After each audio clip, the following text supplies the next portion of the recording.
सम्पूर्णमा नमस्कार। म उदयपुर लिम्चुङ गाउँपालिका वडा नम्बर 5 जाँते सापुलाबाट खेमराज कार्की। म चाहिँ आज टोड्केबाट मिटिङ सकेर आइरहँदाखेरि यसो जाँते हुँदै आएँ। अनि हाम्रो गाउँ चाहिँ सापुला सिधै तल पर्छ जाँते भन्दा एकदम विकट अवस्था छ। सडक बत्ती पानी एकदम सबैभन्दा कष्ट छ हामीलाई बत्ती र पानीमा। बिजुली बत्ती अहिलेसम्म पुगेको छैन त्यहाँनिर हेर्नुहोस्। अनि पानीको हेर्नुहोस् पानीको एकदम अवस्था कमजोर छ। पाइप छ उहाँ एकदम हाम्रो पोखरी आल छ जमाउने पानी जमाउने ठाउँ बस्तीहरूलाई खानको लागि। हामीले घरमा मान्छेले खानको लागि हिल ट्याङ्की किनेको छौँ किनभने पानी हाम्रोमा हुँदैन। कहिलेकाहीँ मान्छे आएर हामी आफै आउनुपर्छ पानी जोड्नको लागि बनाउन। त्यसपछि हामी लगेर हिल ट्याङ्कीमा जमाउँछौँ, त्यही पानी खानु परेको छ। एकदम अवस्था विकट छ। महिनाको 50 रुपियाँ दिनुपर्छ एक घर बराबर खानेपानीको। अनि एकदम यो जाँतेमा चाहिँ के हुन्छ भने कसले गर्छ क्या हामीलाई यस्तो एउटा मानव भएर अर्को मानवप्रति गर्ने यस्तो अत्याचार हेला कसरी सहनु? किन हामीलाई यस्तो गरिन्छ? म चाहिँ तपाईँहरूलाई देखाउन गइरहेको छु। सधैँ यस्तै हो। म जन्मेर म सानो भएर थाहा पाएदेखिको अहिलेसम्म यस्तै छ अवस्था। एकदम यहाँ चाहिँ हाम्रोमा पानी जान दिँदैन, ठेडी ठोकिन्छ, प्लास्टिकले टालिन्छ पानी। किन यस्तो हुन्छ? जाँतेवासीले किन यस्तो गर्नुभएको हो? पक्कै पनि अरू गाउँबाट त आएर यस्तो गर्दैन होला। हेर्नुहोस् यहाँको अवस्था म तपाईँहरूलाई देखाउन गइरहेको छु के छ। पानी हेर्नुहोस् यसरी भल बगेर चिसो छ। यस्तो खडेरी फागुनको यस्तो सुक्खा अवस्थामा ऊ तलसम्म भल पुगिरहेछ पानी बगेर।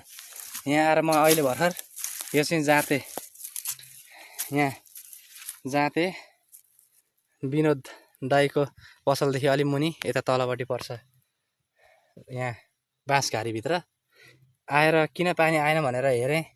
त्यहाँ पर बाटोमा आइरहँदाखेरि हेरेँ पानीको भल झरेछ उँधो तल।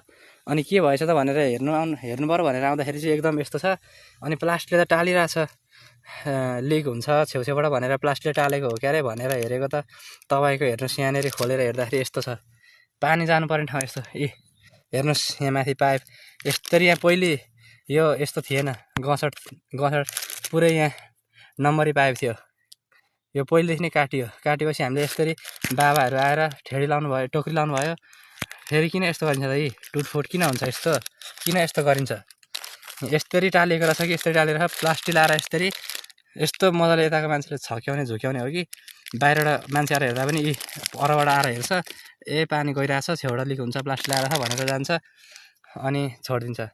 मैले चाहिँ के हो त यहाँ भनेर मलाई त यहाँको बारेमा पहिलेदेखि थाहा भइराखेको। हाम्रो अवस्था एकदम यताको मान्छेहरूले अर्काले आफूभन्दा गरिब दुखीहरूले खाएको लाएको हेर्न नसक्ने यहाँको मान्छेहरू त्यस्तो हो। व्यक्ति नदेखाउँ अहिले, किनभने हामीले देखेपछि मात्रै बोल्नुपर्ने हुन्छ, प्रमाण बिना बोल्न मिल्दैन। यहाँको बासीहरूले किन यस्तो गरिन्छ हामीलाई? यस्तो गरेको रहेछ। हेर्नुहोस् यहाँ पानी जानुपर्ने ठाउँ यस्तोबाट हो, टोकरीबाट यस्तरी यहाँबाट जानुपर्ने। तर यस्तो प्लास्टिक लागेको थियो कि प्लास्टिक लाएर यस्तरी टालेर यस्तरी प्लास्टिकले टालेर अनि टोकरीभित्र छिराइएको रहेछ पाइपभित्र। किन चाहिँ यस्तो हुन्छ त? यस्तो अत्याचार हामीले कति समय सहनु पर्ने? यस्तो नहोस्। दर्शक महानुभावहरू तपाईँहरूले आफै भन्नुहोस् किन हामीलाई यस्तो अत्याचार गरिन्छ? के हामी लाटो गरिब सोझा दुखी भएर यसरी हेपिएको हो त? यस्तो किन गर्नुपर्ने? यस्तो अत्याचार किन हामी चाहिँ खानु पर्दैन? हेर्नुहोस् तपाईँहरूको कति भइसक्यो हिल ट्याङ्कीमा जमाएको पानी पनि सकिसकेको घरमा वस्तु भाउहरू छन्।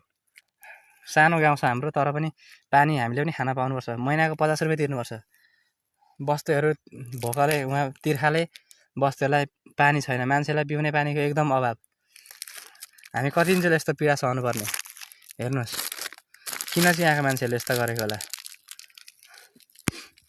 तर यहाँका मान्छेहरूले यस्तो अत्याचार गरेको चाहिँ एक दिन यसको बदला हुन्छ होला, भेटिन्छ होला कुनै न कुनै दिन।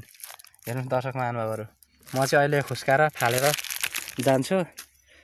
अब भरे हेर्न आउने हो भने यहाँ फेरि टालिरहेको हुन्छ, किनभने यो त हामीलाई थाहा भएको अवस्था, पहिलेदेखि नै थाहा भएको। यस्तो अत्याचार भएर मलाई एउटा भिडियो बनाउन मन लाग्यो, बनाएँ मैले। यस्तो तोडफोड गरिन्छ यो बाबाहरूले, हाम्रो बाबाहरूले गाउँबाट आएर टोकी लाउनुहुन्छ, मान्छेहरूले खुस्काउनको लागि मान्छेहरूलाई अत्याचार गर्ने। किन चाहिँ यस्तो गर्छन् त? हामी चाहिँ मान्छे होइन, हामीले खानु पर्दैन? म चाहिँ यहाँ अहिले जोडिरहेको छु पानी। हेर्नुहोस्, पानी छैन गाउँमा, एकदम कमजोर अवस्था छ, एकदम महामारी छ पानीको हाम्रो सापुला गाउँमा। यहाँ टाढाबाट पानी जान्छ, बिचबिचमा यस्तै तोडफोड गरिन्छ हाम्रोमा। किन चाहिँ यस्तो गरेको होला? एकदम अवस्था खराब छ। हामीलाई चाहिँ किन यस्तो गरिन्छ त यहाँको बासीहरूले? धन्यवाद, नमस्कार। मलाई चाहिँ भिडियो बनाउन मन लागेर बनाएँ। सम्पूर्णमा धन्यवाद।